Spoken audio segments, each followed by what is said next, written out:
جب اللہ نے اس زمین کو انسانوں کے لیے چنا تو جنات پہ یہ حکم نافذ کیا کہ وہ رات تک محدود ہو جائیں اور دن کو زمین میں چھپ جائیں، لیکن افسوس جنات میں سے کچھ نے اس بات کو تسلیم نہ کیا، تو جنات اور فرشتوں کی جنگ ہوئی، جس جنگ میں جنات کے کچھ قبائل نے ایلیا کے ہاتھ پہ بیعت کی اور فرشتوں کے ساتھ جنات سے لڑنے لگے۔ ان قبائل میں قبیلہ عزازیل، قبیلہ کبیرہ اور میرا قبیلہ شامل تھا، جس کو قبیلہ ظافر کہتے ہیں۔ جب اللہ کے کرم اور فرشتوں کی مدد سے ہم نے اور ایلیا نے جنات پہ فتح حاصل کی تو زمین کا بٹوارا ہو گیا، جنات کو رات کے لیے اور انسانوں کے لیے دن کو رکھ دیا گیا۔ پھر مجھے ایلیا نے یہ ذمہ داری دی کہ میں راہ نیت پہ بیٹھوں اور کسی جن کو انسان کی دنیا میں آنے نہ دوں۔ بس آدم ذات کے آنے کے بعد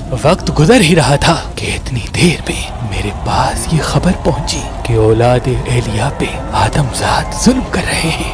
میں حیرت سے جب زمین نینوا پہنچا تو دیکھا کہ میرے آقا کا بیٹا حسین اپنی گود میں اپنے جوان بیٹے کا لاش رکھے ہوئے ہیں۔ میرے مولا کا ایک ہاتھ زمین کربلا پہ ہے اور ایک ہاتھ علی اکبر کے سینے پہ۔ بس اللہ اکبر کہہ کے مولا نے جیسے برچی کو نکالا، اس کا جوان بیٹا تڑپنے لگا، اکبر کے خون سے زمین کربلا رنگین ہونے لگی۔ میرے مولا کا بیٹا فرمانے لگا، دیکھ دادا ابراہیم، نہ میری آنکھوں پہ پٹی ہے نہ میرے اسماعیل کے ہاتھ بندھے ہوئے ہیں، میری یہ قربانی اللہ کے دین کے لیے ہے۔ اتنے میں عرض کرنے لگا، اے ابو تراب کے بیٹے، یہ آدم ذات، ان کی کیا مجال کہ آپ کو رلائیں، آپ کے بچے کو قتل کریں؟ مجھے حکم دے، میں لاکھوں جنات اپنے ساتھ لایا ہوں، جس طرح سے میں نے اور میرے قبیلے نے جنات پہ فتح حاصل کی، ان آدم ذات کو ان کی اوقات سے واقف کرائیں۔ بس یہ کہنا تھا۔ امام حسین نے فرمایا، ظافر ٹھہرو، یہ شجاعت کا امتحان نہیں بلکہ صبر کا امتحان ہے۔ یہ دیکھو جبرائیل و میکائیل کھڑے ہیں، یہ دیکھو اسرافیل و اسرائیل کھڑے ہیں۔ ظافر دیکھ یہ آسمان میری نصرت کے لیے کیا کہتا ہے، ظافر دیکھ یہ زمین پھٹنے کے لیے ابھی تیار ہے، ظافر دیکھ تجھ سے پہلے جنات کے قبائل نقام اور نکالہ اور نہاد اور نسم کے قبائل پہلے کھڑے ہیں۔ جب میں نے ان کو مدد کے لیے نہیں کہا تو تم بھی صبر کرو اور دیکھو کہ اولاد آدم میں وہ جو اس نے کہا تھا کچھ خاص آئیں گے، وہ خاص کیوں خاص ہیں۔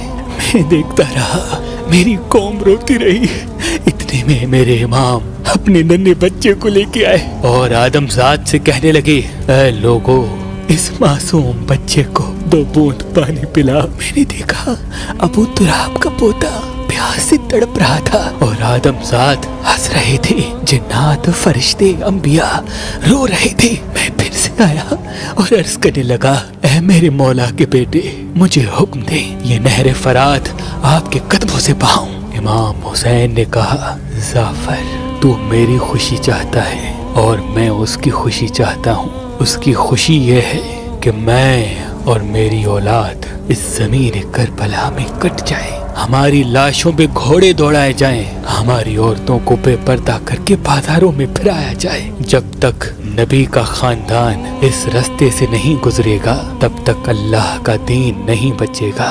میں دیکھتا رہا، بار بار فریاد کرتا رہا۔ امام حسین ایک ایک قربانی دیتے رہے، میں مسلسل اپنے قبائل کے ساتھ طواف کربلا کرتا رہا اور ایک ایک لاش پہ آیا، کبھی قاسم کے ٹکڑوں کو دیکھا، کبھی عباس کے بازوؤں کو دیکھا، کبھی حر کے گلے کو دیکھا، کبھی حبیب کے سر کو دیکھا۔ بس اتنی دیر میں میرا مولا حسین میدان آیا۔ میرے مولا حسین کا میدان آنا تھا، مجھے وہ فرشتوں اور جنات کی جنگ یاد آ گئی جو میں نے امام حسین کے بابا کے ساتھ لڑی تھی۔ وہی روب تھا، وہی جوش تھا، وہی ذوالفقار۔ آدم ذات گھبرانے لگے، کوئی یہاں بھاگنے لگا، کوئی وہاں بھاگنے لگا۔ جب ہزاروں کے لشکر نے علی کے شیر کے سامنے مات کھا لی تو آدم ذات میں سے کسی نے کہا، یہ علی کا بیٹا ہے، چاروں طرف سے گھیر لو اور تیر، بھالے، نیزے دور سے پھینک کے مارو، جو قریب جائے گا